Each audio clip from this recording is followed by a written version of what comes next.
The markets are in focus today, and we will start off on Wall Street, where a clutch of economic data and earnings is expected to keep trades choppy. On the economic front, weekly jobless claims have sunk to 4-year lows, and that's come as a pleasant surprise for the markets. U.S. import prices also fell last month to a 3-year low due to a plunge in the cost of imported oil.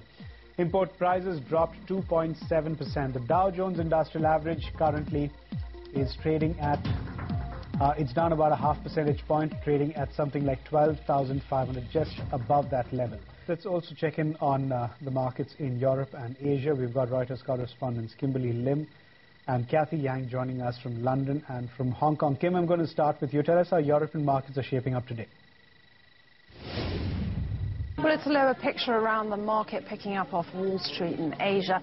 And the U.S. Fed's June minutes disappointed investors hoping for QE3 soon. They showed the world's biggest economy would have to worsen before the central bank will ease monetary policy further.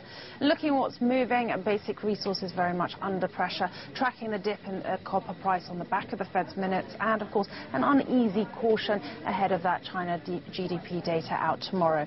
Now, you're also feeling the draft from worry about U.S. earnings. In focus there, tech and industrial sectors after disappointing word from the likes of network gear maker Adtran and chip maker Advanced Micro Devices stateside. Now, Europe's main tech index is down near that 2% mark. Now, while volatile quarterly earnings are likely to play as such on the markets, some strategists are saying it's not actually all that gloomy out there, given full-year earnings are still looking more positive both here in Europe and in the US. Now, Kim, gold and crude prices have also taken a knock today. Tell us what analysts are telling you. Brent right now down around $99 a barrel. Quite a pullback from yesterday's rally. A couple of factors at play here. The IEA said a slowdown could cap prices, but there is a real risk.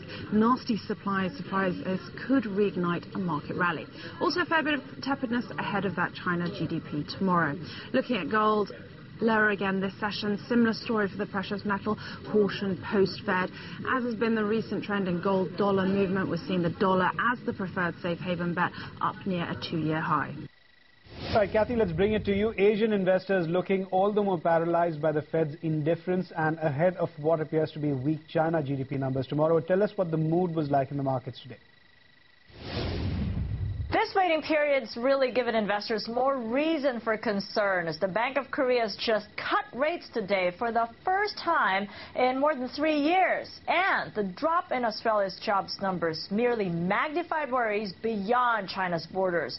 And with the Fed giving investors no reason to hope for further stimulus, investors already hurting from losses in the first half are merely just staying safe. The regional index outside Japan slumps to a new low for the month, while shares in Hong Kong led the region's decline. Investors here, needless to say, are extremely worried over the China Q2 GDP results, although many of those I've spoken with this week say the Q2 results will signal China's worst is over.